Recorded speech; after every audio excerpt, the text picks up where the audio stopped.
waking up and realizing that, oh, this mechanism that has been striving for things in the future all the time, escaping past pain from painful experiences, it's not who I am. Oh, okay. And I think a lot of people are in desperate need of community again, of connection, connecting with people that are going through similar things. If that is the case, if that is you, then this method that I'm talking about is going to change everything. Waking up in 2024 is such a crazy trip. It's a total trip, right? Total journey, total occurrence.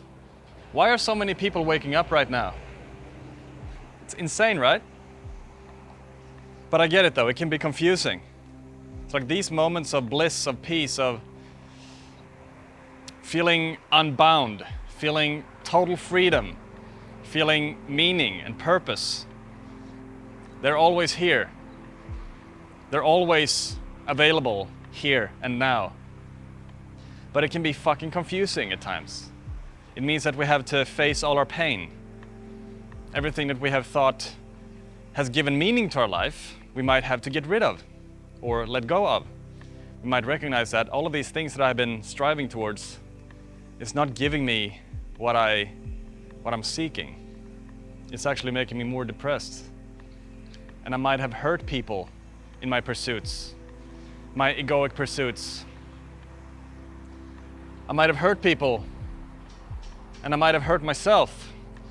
I might have created more misery for myself in the belief that these things will make me fulfilled that I pursue, coming from a place of unworthiness, perhaps, from a place of abandonment, from a place of rejection, from a place of people pleasing. I'm trying to heal my pain through attaining egoic desires that I somehow think is going to make everything feel great again. More money, more relationships, or sex, or drugs, or alcohol, or fast food, or video games, or achievements.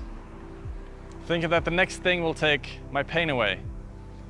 So I get it, it can be confusing. But to actually wake up, to recognize that this entire mechanism that's been driving me, I've been driven by these superficial things,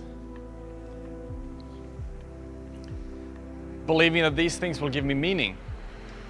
Waking up and realizing that, oh, this mechanism that has been striving for things in the future all the time, escaping past pain from painful experiences, it's not who I am. Oh, okay.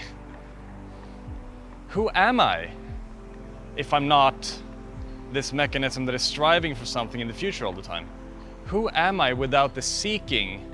Who am I without the need to do something all the time? Who am I without the need to achieve something? Who am I then? And recognizing that there's something more going on, something that is always still, always peaceful, always content, always fulfilled, regardless of what we achieve, what we attain, what objects we have, or destinations we arrive at, or goals that we attain, overcome, achieve. I'm fine regardless. But to be able to get to that point, there might be a moment of deep meaninglessness and hopelessness, helplessness. Everything that we have been trying to avoid or escape our entire life, to deny. We say that these things is not in my life. I don't have these things. I don't feel shame, it's okay. Other people might feel shame, but I don't. So it's going to be confusing for a while for a lot of people. And I think a lot of people are in desperate need of community again, of connection, connecting with people that are going through similar things, because we're not alone, right? If you're watching this, you're not alone. We're all in this together, and we're all eventually going to wake up, all of humanity. But maybe us that has been waking up for a while, or if you're new to it, it's going to feel lonely at this point in history, because it's new, right? We're all waking up together, but we somehow think that it's a lonely journey. And yes, solitude might be necessary a while. It might be necessary to want to withdraw from the world, to go and seek your inner silence, your inner fulfillment, your inner completion.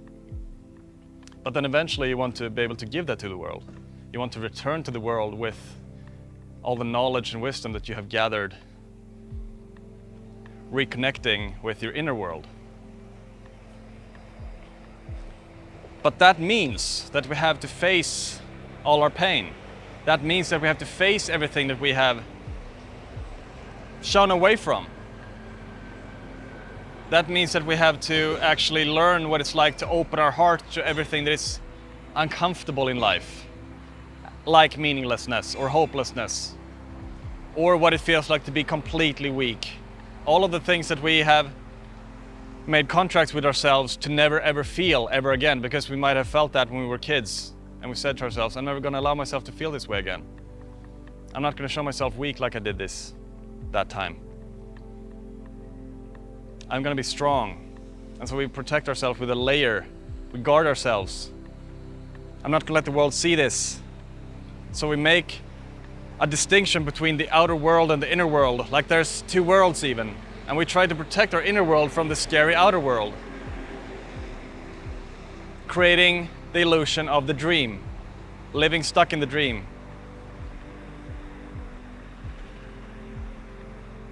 So waking up is recognizing that whole thing, that, oh, I've been protecting myself from a perceived threat all the time. I have perceived myself to be attacked by something.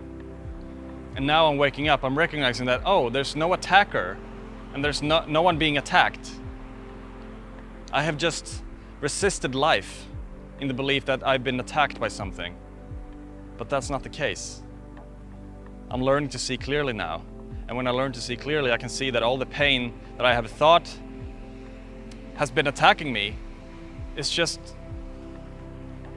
doesn't exist. It's there, that's true.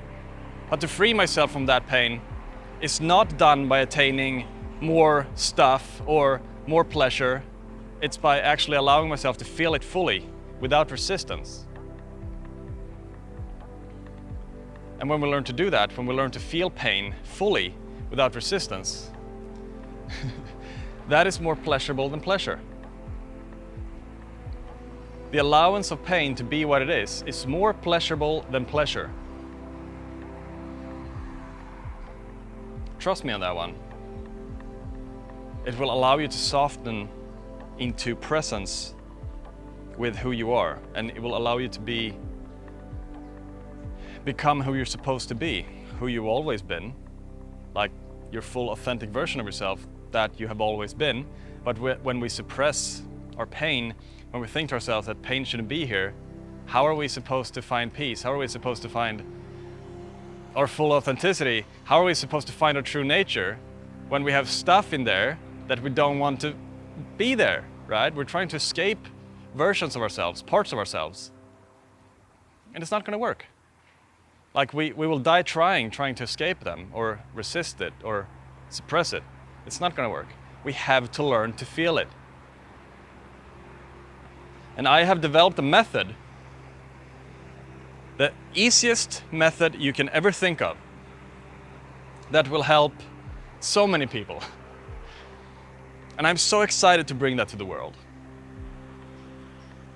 It's a 6-step method, and obviously all of these 6 steps can be practiced as they are. But when we combine all the 6 steps,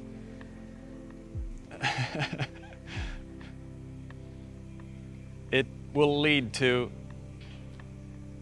a profound realization within everyone and anyone that tries. But it obviously, we have to be ready for it. We have to have recognized perhaps that there's something deeper going on here. I'm not the mind, I'm not the seeker, I'm not the doer. Or maybe I still believe myself to be the doer, maybe I still believe myself that there's something to find that I'm seeking, that's okay. But the recognition that I'm not my mind, I'm not the one thinking, and the recognition that, oh, I do have a lot of pain on the inside that I'm not comfortable with, that I've been trying to suppress or escape or resist for as long as I can remember. Recognizing that there are something happening within me. Recognizing that there is an awakening going on. If that is the case, if that is you, then this method that I'm talking about is going to change everything. It's going to change your life. And so if you're interested in that, click the first link and apply for my coaching and see if you want to work together. And I will teach you everything that will be one of the most valuable things you have ever discovered in your life. Total peace, total fulfillment, silence in the mind, open heart. That is why I'm doing the work I'm doing, because I know what it's like to suffer. I know what it's like to be severely depressed with panic attacks. But I also know what it's like to be on the other side of that, to embrace life as it is and to be present. And that's the main reason with this channel, to spread that message that life can be beautiful if we do the work and if we decide that that is what we want for ourselves. But just wanted to share that people are waking up. We're not alone, and you're not alone, and I'm happy that you're watching my videos. Please like and comment. I want to know about your journey. I want to know what your struggles are and maybe things that you are maybe stuck in. You feel like you're stuck in certain areas. I'd love to know about that, and I hope to see you in the next video. Thank you. Peace.